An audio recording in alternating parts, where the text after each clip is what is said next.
Bienvenue Noémie, tu étais déjà là avant. Tu vas te représenter un petit coup.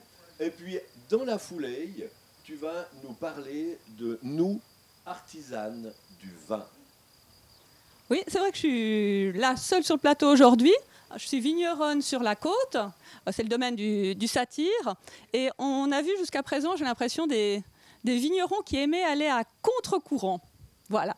Ça a été un petit peu le cas aussi lors de la fondation du domaine en 1940. On sait que le canton de Vaud est très célèbre pour son chasselas. Et nous, on s'est tout de suite consacré au vin rouge.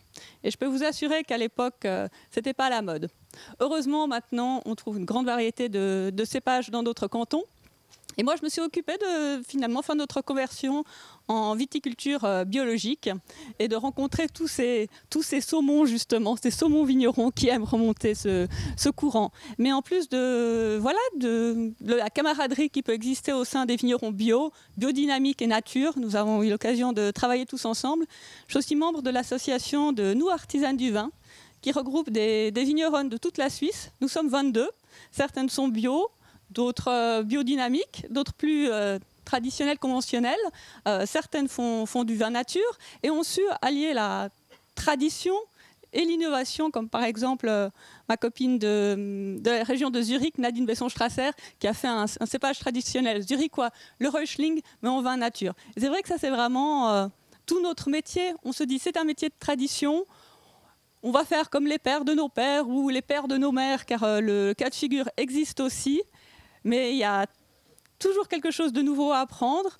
Peut-être ça va être revenir à une solution qui avait déjà existé.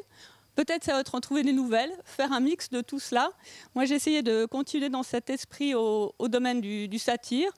On a continué à travailler les vins rouges et on s'interroge maintenant sur ces cépages rouges résistants beaucoup plus résistants aux maladies fongiques. On en a parlé tout à l'heure dans le cadre des vins nature. C'est vrai que les produits issus de la chimie de synthèse sont là bien souvent pour s'attaquer aux maladies dues à des champignons.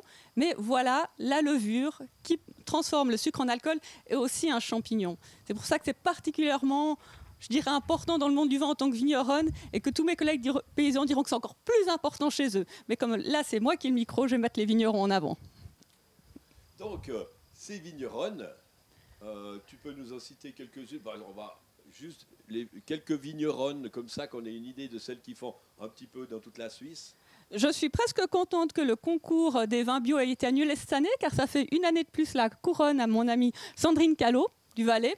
Je peux aussi citer celles qui auraient dû être avec moi aujourd'hui, Émilienne Hutin et Sophie Dugerdil du canton de Genève, Nadine Strasser, dont je vous ai déjà parlé, sa collègue Nadine Saxer de Zurich aussi, et bien sûr notre présidente de la région de Lavaux, Mélanie Vibert, à Cuilly, et du comité Stéphanie Delars, du domaine de la Baudelaire, qui a cette spécificité d'être non seulement vigneronne, mais fille de vigneronne. Un cas de figure assez rare.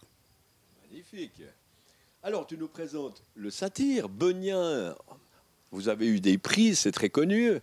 Oui, le Pinot Noir est vraiment notre étendard. C'est vrai que je suis particulièrement peut-être attachée à cette bouteille, car c'est l'étiquette originale du domaine qui nous provient d'une nuit d'ivresse, quand mon grand-père a choisi ce nom, le Satyre, qui incarne à la fois peut-être l'amour du vin et des femmes, mais surtout le comportement du mauvais citoyen, et avec un proche artiste peintre de très bonne réputation, bien que pour se faire un peu d'argent, il faisait des peintures de femmes nues, s'est mis à peindre nos cuves, qui sont encore aujourd'hui décorées de ces peintures, à l'époque d'un érotisme torride, aujourd'hui d'une sagesse toute vaudoise.